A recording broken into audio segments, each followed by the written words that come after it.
ഇനി എന്നെ ഇങ്ങനെ ആരുടെങ്കിലും മുൻപ് വെച്ച് ആക്ഷേപിച്ച് സംസാരിച്ച ഇത്രയും നാളും നെഞ്ചിലേറ്റി കൊണ്ടു നടന്ന സത്യം ഞാൻ അങ്ങ് വിളിച്ചു പറയും.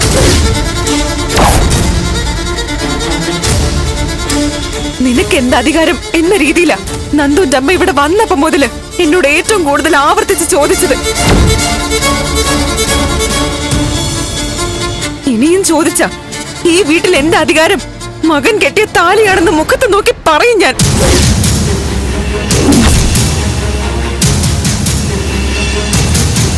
അത് പറയാതെ ഞാനിങ്ങനെ സ്വയം ഇല്ലാതാവുന്നത് നന്ദുവിന് വേണ്ടി മാത്രമാ. ഇനി അത് പറയിച്ചേ അടങ്ങുന്ന് വന്നാ പിന്നെ എനിക്ക് വേറെ ഓപ്ഷൻ ഇല്ല. അത് ഉറപ്പിച്ച് തന്നെയാ ഞാൻ ഇനി ഇവിടെ ജീവിക്കാൻ പോകുന്നത്.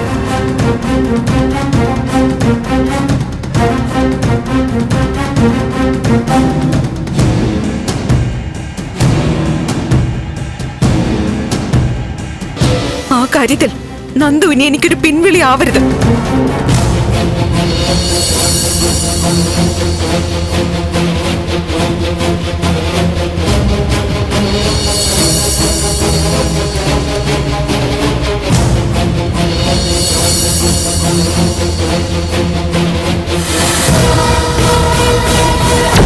ഇത്രയും നാളും നെഞ്ചിലേറ്റി കൊണ്ടു നടന്ന സത്യം ഞാൻ അങ്ങ് വിളിച്ചു പറയും. ഇനിയും ചോദിച്ച ഈ വീട്ടിൽ എന്റെ അധികാരം മകൻ കെട്ടിയ താലിയാണെന്ന് മുഖത്ത് നോക്കി പറയും ഞാൻ.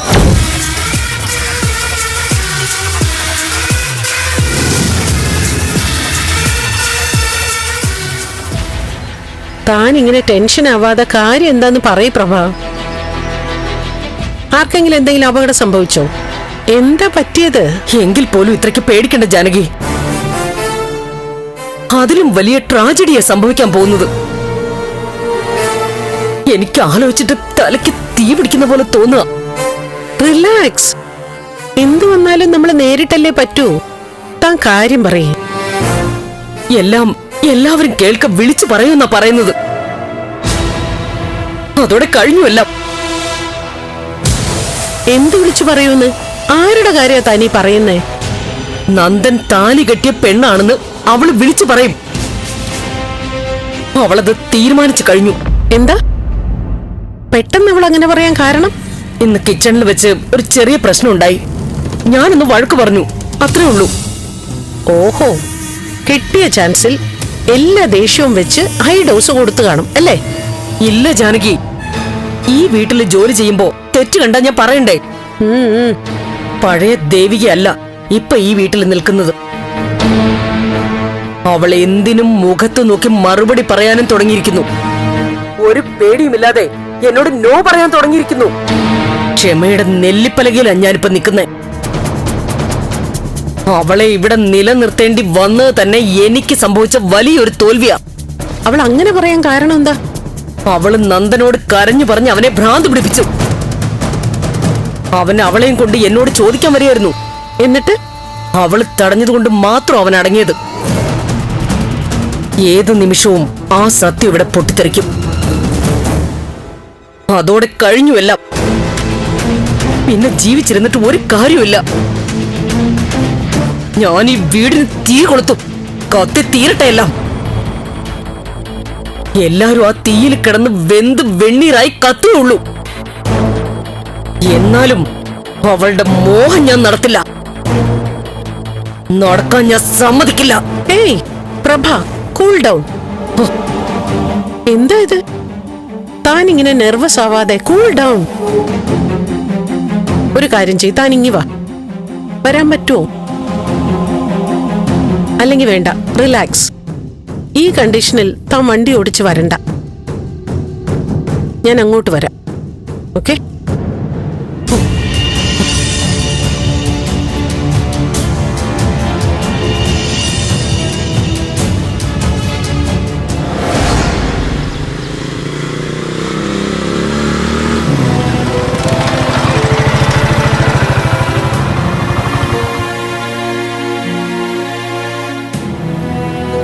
മുരളിയേട്ടാ.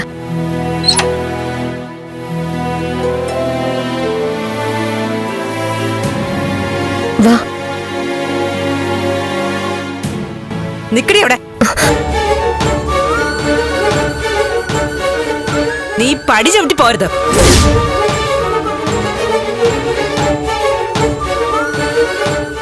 ഞങ്ങളുടെ ശവം കാണാൻ വന്നതാണോ നീയ? ഇവിടെ നിന്റെ ആരുമില്ല. ഞങ്ങൾ ചത്തൂന്ന് കേട്ടാ ശവം കാണാൻ പോലും നീ മുറ്റത്ത് കാലുകുത്തി പോരുത്. ഇറങ്ങി പോടി. മിണ്ടരുത്. വാസുവേട്ടൻ വരുന്നതിന് മുമ്പ് ജീവനും കൊണ്ട് പൊയ്ക്കോ നീ. അങ്ങേര് വന്നു കണ്ട രണ്ടിനെ ഇവിടെ ഇട്ട് വെട്ടി നുറുക്കും. ഇവനെ വിളിച്ചോണ്ട് പോടി. ഇറങ്ങി പോടി ഇവിടുന്ന്.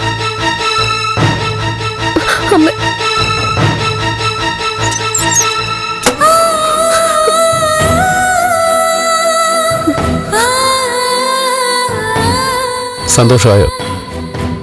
എന്നാ പോയാലോ? കിട്ടിയത് പോരെ, വാ പോവാം. ഇനിയിപ്പോ നിന്റെ അച്ഛനും കൂടെ വന്ന് ചാടിയാലേ ആകെ സീനാവും. അമ്മയ്ക്ക് സങ്കടാവില്ലേ? പിന്നെ അത്രയ്ക്ക് ക്രൂരതയില്ലേ നമ്മൾ അവരോട് കാണിച്ചത്? എടി, അതുകൊണ്ട് ഇവിടെ ഇങ്ങനെ നിന്നിട്ട് എന്താ കാര്യം? അമ്മ പാവോ, ഇത്രയല്ലേ പറഞ്ഞുള്ളൂ. ഓഹോ, ഇനി ബാക്കിയും കൂടെ കേൾക്കാൻ നിൽക്കുകയാണോ? നീ വന്നേ, നമുക്ക് പോവാം. മുരളേട്ടാ, അമ്മയുടെ ദേഷ്യമൊന്നും അധിക നേരം നിൽക്കില്ല. ഞാനൊന്ന് സങ്കടപ്പെട്ട് നിന്ന അമ്മയുടെ മനസ്സല്ലേയും. അമ്മയ്ക്ക് എന്റെ കണ്ണീരിന്റെ മുന്നിൽ പിടിച്ചു നിൽക്കാനൊന്നും പറ്റില്ല. എനിക്ക് തോന്നുന്നില്ല. വിശ്വാസം വരുന്നില്ലെങ്കിൽ വാ, ഞാൻ കാണിച്ചു തരാം. അമ്മയ്ക്ക് ഒരുപാട് നേരമൊന്നും ദേഷ്യം കൊണ്ടുപോകാൻ പറ്റില്ല. വന്നേ, വാ. ഞാനില്ല. നിന്റെ അമ്മ ഇതിനു മുമ്പ് അങ്ങനെയൊക്കെ ആയിരിക്കും. പക്ഷേ ഇപ്പൊ അകത്തേക്ക് പോയപ്പോ അത്ര പന്തിയല്ല. ഒരു കുഴപ്പമില്ല. അകത്തേക്ക് ചെന്നാ ഇറങ്ങി പോവാനൊന്നും അമ്മ പറയില്ല. ആത്മവിശ്വാസമൊക്കെ നല്ലതാ. നീ വേണമെങ്കിൽ പൊയ്ക്കോ. ഞാൻ എന്തായാലും അകത്തേക്കില്ല. ചെന്ന് കിട്ടുന്ന കൂടെ മേടിച്ചോ. അല്ല, തള്ള ചവിട്ടിയാ പിള്ളക്ക് കേടില്ലെന്നല്ലേ. ചെല്ല്. എന്നാ വരണ്ട. ഗൗരി, എന്താ എടുക്കട്ടെ? എന്ത്? ഈ ഹെൽമെറ്റ് കൂടെ വച്ചോ. ഒന്ന് പോയേ. ഞാൻ പറയാനുള്ളത് പറഞ്ഞു. കിട്ടുന്ന വാങ്ങിച്ചുണ്ടെങ്കിൽ പോരെ, അധികം സമയം കളയണ്ട.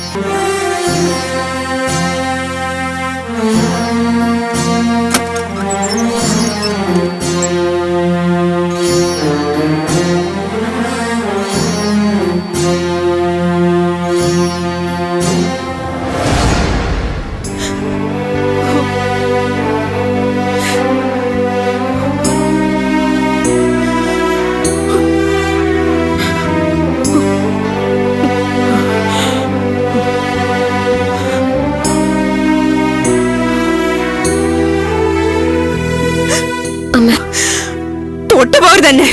എന്നോട് ക്ഷമിക്കമ്മ. അച്ഛനും അമ്മയ്ക്കും വലിയ നാണക്കേടാ ഞാൻ വരുത്തി വെച്ചത്. പക്ഷെ എന്റെ അവസ്ഥ അമ്മ ഒന്ന് മനസ്സിലാക്ക്. എന്താ അവസ്ഥ? നിനക്ക് വേണ്ടിയല്ലേടി ഞങ്ങൾ ജീവിച്ചത്. ഞങ്ങള് ചതിച്ചിട്ടാ നീ അവന്റെ കൂടെ ഇറങ്ങിപ്പോയത്. വിളിച്ചു കൂട്ടിയവരുടെ മുമ്പില് നാണം കെടുത്തിയില്ലേ നീ ഞങ്ങളെ? ഞാനാ നിനക്ക് കൂട്ടി നിന്നെന്ന് പറഞ്ഞ് ഇന്ന് വരെ വാസുവേട്ടനെ മുഖത്ത് നോക്കിയിട്ടില്ല. ജീവനുണ്ടെന്നേ ഉള്ളൂ. മരിച്ചതുപോലെ ഞങ്ങളെ വീട്ടിൽ കഴിയുന്ന. എനിക്കറിയാം അമ്മ, വലിയ തെറ്റ് തന്നെയാണ് ഞാൻ നിങ്ങളോടൊക്കെ ചെയ്തത്.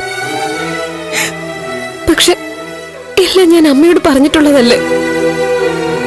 മുരളേട്ടനെ മറന്നിട്ട് ഞാൻ എങ്ങനെയാ അമ്മയെ ജീവിക്കുന്നത്? അമ്മയെങ്കിലും എന്നെ ഒന്ന് മനസ്സിലാക്ക്. ഞാൻ സന്തോഷമായിട്ടിരിക്കണമെന്നല്ലേ നിങ്ങൾ ആഗ്രഹിക്കുന്നത്? ആ കല്യാണം നടന്നിരുന്നെങ്കിൽ എന്റെ അവസ്ഥ എന്തായിരിക്കുമെന്ന് അമ്മ ചിന്തിച്ചിട്ടുണ്ടോ? ഞാൻ ചിന്തിച്ചിട്ട് എന്ത് കാര്യമാ? എനിക്ക് നിന്റെ അച്ഛൻ പറയുന്ന കേട്ടല്ലേ പറ്റൂ. എല്ലാം സമ്മതിച്ച പോലെ നിന്നിട്ട് കല്യാണ പെണ്ണിന്റെ വേഷത്തിലല്ലേ നീ അവന്റെ കൂടെ ഇറങ്ങിപ്പോയത്. അമ്മ എല്ലാം മറക്കണം. ഞങ്ങളോട് ക്ഷമിക്കണം. എനിക്ക് അമ്മയെ വേണം. ഇങ്ങനെ കാണാതെ മിണ്ടാതിരുന്ന ഞാൻ ചങ്കുപൊട്ടി ചത്തുപോകും. അമ്മയുടെ മോളല്ലേ ഞാൻ. എന്നോടൊന്ന് ക്ഷമിച്ചുകൂടെ അമ്മ? അമ്മ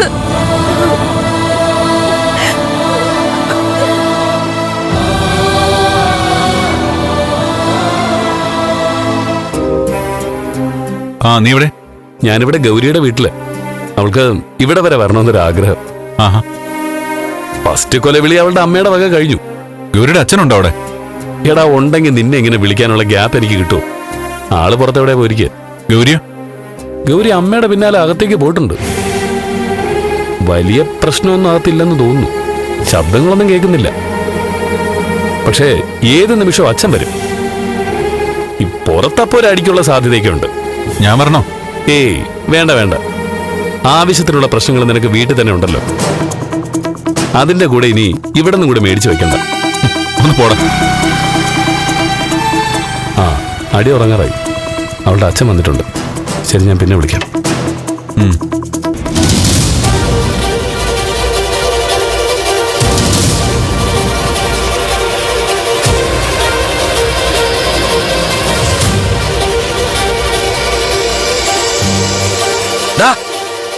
നിന്നോട് ആര് പറഞ്ഞാ എന്റെ മുറ്റത്ത് കാലുകുത്താൻ? ഇറങ്ങണ എന്റെ മുറ്റത്തുനിന്ന്. ഇറങ്ങി പോടാ നാറി. അച്ഛനോ? ആരാടാ നിന്റെ അച്ഛൻ? നിന്നോട് ഇറങ്ങി പോകാനാണ് പറഞ്ഞത്. പറയുന്നൊന്ന് കേക്ക്.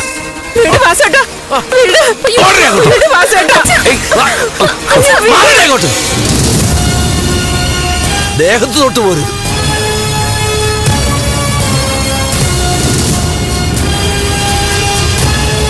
അപ്പോ ഇത് നീയും കൂടെ ചേർന്നുള്ള കളിയായിരുന്നു അല്ലേടി? ആരോട് ചോദിച്ചിട്ടാടി എവിടെ അകത്തേക്ക് കയറ്റിയത്? എന്റെ മുഖത്ത് കരിവാരി തേച്ചിട്ട് ഇറങ്ങിപ്പോയവളെ അകത്തേറ്റ് സൽക്കരിക്കും അല്ലേ നീ? ഇറങ്ങണം നീ. ഇപ്പൊ എന്റെ കുടുംബത്തിൽ നിന്ന് ഇറങ്ങിപ്പോണം. ഇനി നിന്നെ എന്റെ വീട്ടിൽ വാഴിക്കില്ല ഞാൻ. ഞാനൊന്ന് പറയട്ടെ. മിണ്ടരുത് നീ. ഇനി നിന്റെ ശബ്ദം പുറത്തു കേട്ടാൽ നിന്റെ തല ഞാൻ തല്ലിപ്പൊളിക്കും. എന്നോട് ക്ഷമിക്കച്ച. നിർത്തടി. നിന്നോട് ക്ഷമിക്കണോ ഞാൻ? എന്നോട് ഈ ചതി ചെയ്ത് നിന്നോട് പൊറുക്കാനോ? അതിനെ വാസുദേവൻ വേറെ ജനിക്കണം. എന്തൊക്കെയായാലും നമ്മുടെ മോളല്ലേ വാസുവേട്ടാ. നിന്നോട് മിണ്ടരുതെന്നല്ലേ ഞാൻ പറഞ്ഞത്? ശത്രുക്കൾ പോലും എന്നോട് ഈ ചതി ചെയ്തിട്ടില്ല. നാട്ടുകാരുടെ മുന്നിൽ കോമാളിയായി ഞാൻ. പുറത്തിറങ്ങി ആരുടെ മുഖത്ത് നോക്കാറില്ല, ആരോടും മിണ്ടാറുമില്ല. ജനിച്ചു വളർന്ന അന്തസ്സോടെ ഇത്രയും കാലം ജീവിച്ച നാട്ടിലെ ഒരു ഭ്രാന്തനെ പോലെ അലഞ്ഞു തിരിയാ ഞാൻ. കരയരുത്. നിന്റെ കണ്ണീര് വീഴ്ത്തി ഇവിടെ അശുദ്ധമാക്കരുത്. കടന്നു പോ.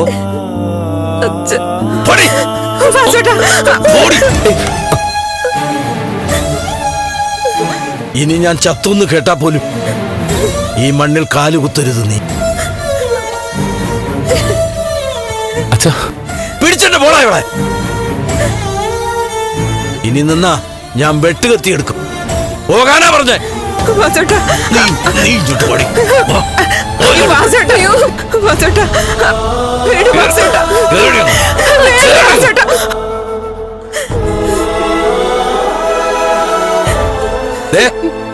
ഈ കാര്യത്തിൽ ഒത്തുതീർപ്പിന്റെ വാക്കുമായിട്ട് ആരും ഈ പടി കയറി വരാൻ പാടില്ല. ഈ അധ്യായം ഇവിടെ കൊണ്ട് അവസാനിപ്പിച്ചേക്കണം. ഇതിന് ഇനിയൊരു മാറ്റം എന്റെ മരണം വരെ ഉണ്ടാവില്ല.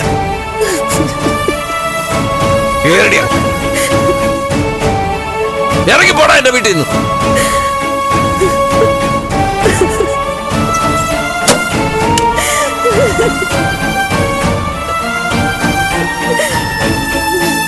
ഗൗരി, ഇതൊക്കെ പ്രതീക്ഷയല്ലേ നമ്മൾ ഇങ്ങോട്ട് വന്നത്?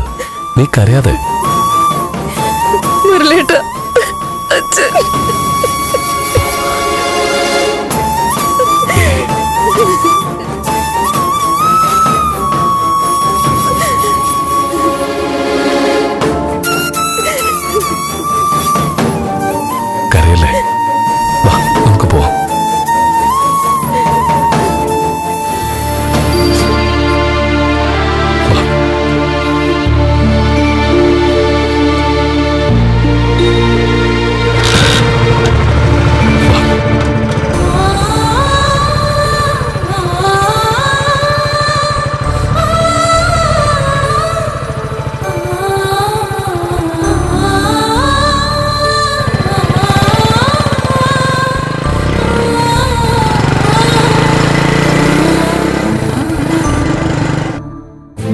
ഭാർഗവിയുടെ കൂടെ ചന്ദ്രോത്തേക്ക് വന്ന ആളല്ല ഇപ്പൊ ദേവിക.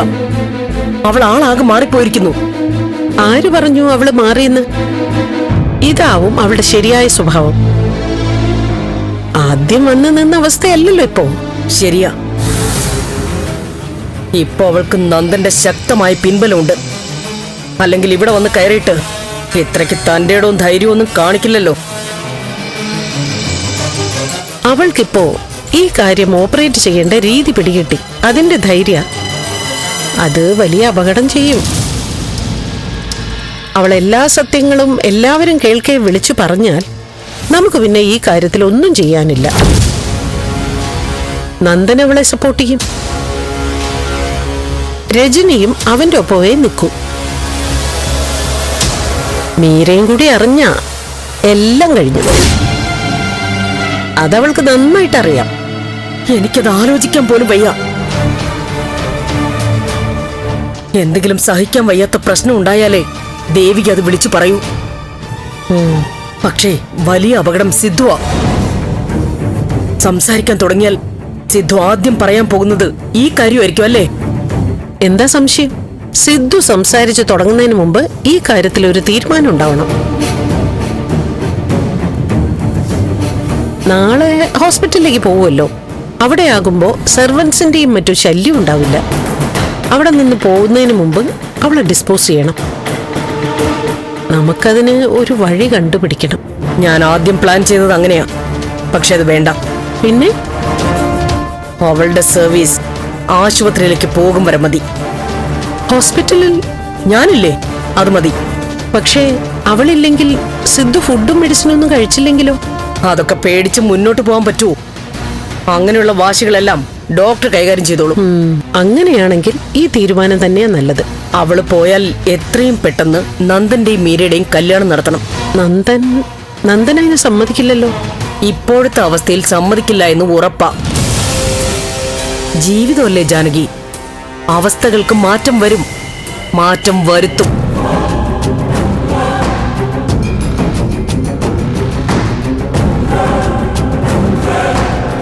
ഒരു വട്ടം ഞാൻ അവളെ പറഞ്ഞു വിട്ടതാ. സിദ്ധു നിരാഹാരം കിടന്ന് അവളെ തിരിച്ചെത്തിച്ചു. ഇനി അത് ആവർത്തിക്കില്ല. ദേവിക ഇത്തവണ പോയാ പിന്നെ ഒരിക്കലും തിരിച്ചു വരില്ല. എങ്കിൽ അവളെ കണ്ട് ഞാൻ കാര്യങ്ങൾ സംസാരിക്കാം. എവിടെ അവള്? ഇവിടെ ഇല്ലേ? ഇല്ല, അവൾ വീട്ടിൽ പോയിരിക്കുക. ഉണ്ടെങ്കിലും ഇപ്പൊ അവളോട് പറയണ്ട. പറഞ്ഞാൽ അവൾക്ക് എതിർത്ത് നിൽക്കാൻ സമയം കിട്ടും. അത് വേണ്ട. ആശുപത്രിയിലേക്ക് അവളില്ല എന്ന കാര്യം അവസാന നിമിഷം മാത്രം അവൾ അറിഞ്ഞാൽ മതി. അത് ശരിയാ. ആ ഷോക്കിൽ നിങ്ങൾക്ക് വിട്ടുപോകാം. ചന്ദ്രോത്തെ കൊച്ചമ്മയായിട്ടാ ഇപ്പൊ നടപ്പ്. ഇവിടുത്തെ കാറെടുത്താ ഇവിടേക്ക് യാത്ര. അതൊക്കെ അങ്ങ് അവസാനിക്കുമെന്ന് ഇപ്പോഴേ അവൾ അറിയണ്ട. എത്രയും വേഗം സിദ്ധാർത്ഥൻ സാറൊന്ന് സംസാരിച്ചാൽ മതിയായിരുന്നു.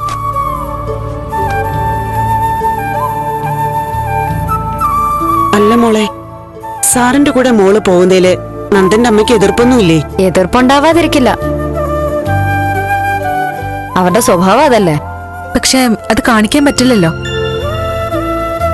ഞാനില്ലെങ്കിൽ ശരിയാവില്ലെന്ന് അവിടെ എല്ലാവർക്കും നല്ല ബോധ്യമുണ്ട്. നന്ദു മാത്രല്ല, രജനി ചേച്ചിയും എനിക്ക് നല്ല സപ്പോർട്ടാ. സാറ് സംസാരിച്ചു തുടങ്ങണം. എങ്കിലും നിങ്ങളുടെ കാര്യത്തിലൊരു തീരുമാനമാവും. ഒരുപാട് പ്രാർത്ഥിക്കുന്നുണ്ട്. സാറിന്റെ നാവിൻ തുമ്പത്ത മോളുടെ ഭാവി. അങ്ങനെ സംസാരിച്ചതുകൊണ്ട് മാത്രം കാര്യം നടക്കില്ലമ്മേ. പഴയതുപോലെ എഴുന്നേറ്റ് നടന്നാൽ മാത്രമേ സാറിന് ഈ കാര്യത്തിൽ എന്തെങ്കിലും ചെയ്യാൻ പറ്റൂ.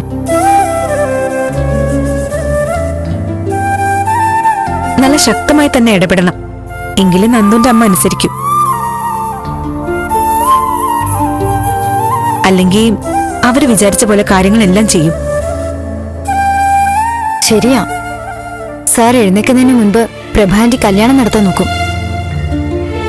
ഈശ്വര, എല്ലാം വേഗം ഒന്ന് നേരെയായ ഒരു സമാധാനം ഉണ്ടായിരുന്നു. മോളിങ്ങനെ എവിടെ അല്ലാതെ നിൽക്കുന്നു ഓർക്കുമ്പോ. എവിടെ അല്ലാതെ നിൽക്കുന്ന എന്തിനാ? വാടക വീടാണെങ്കിലും ചേച്ചിക്ക് അന്തസ്സായിട്ട് കേറി വരാൻ ഒരു വീടില്ലേ? ആ ചേച്ചി, എന്റെ ജോലിയുടെ കാര്യം എന്തായി? അടുത്താഴ്ച ശരിയാക്കാന്നാ പറഞ്ഞത്. നിന്നെ ജോലിക്ക് വിടാൻ നന്ദുന് ഒട്ടും ഇഷ്ടമല്ല. അതൊന്നും സാരമില്ല മോളെ. കുറച്ചാണെങ്കിലും അധ്വാനിച്ച് കിട്ടുന്നതുകൊണ്ട് ജീവിക്കുന്നതല്ലേ നല്ലത്. ആ, ജോലി കിട്ടിയെന്ന് വെച്ച് പഠിത്തത്തിലെ ശ്രദ്ധ ഒട്ടും വിട്ടു പോരുത്. ഇല്ല, ഞാൻ ഹോസ്പിറ്റലിൽ പോയാല് നന്ദു മുരളീട്ടനും വന്ന് ഇവിടുത്തെ കാര്യങ്ങളൊക്കെ നോക്കിക്കോളും.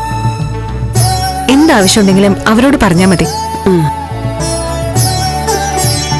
ആ, എന്നാ ഞാൻ ഇറങ്ങട്ടെ. സാർ അന്വേഷിക്കാം അവിടെ. ഒരു ചായ കുടിച്ചിട്ട് പോവാം. ഏയ് വേണ്ടമ്മേ, സമയം പോവും. ഒരു ചായ കുടിച്ചിട്ട് പോയാൽ എന്താ കുഴപ്പം?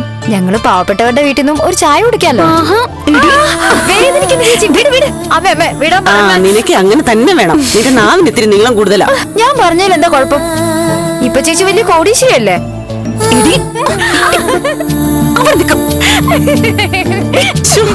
പിള്ളേരുടെ ഒരു കാര്യം.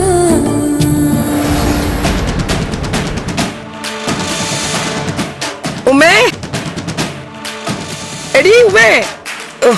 ഇവളിത് എവിടെ പോയി കിടക്ക? ആ,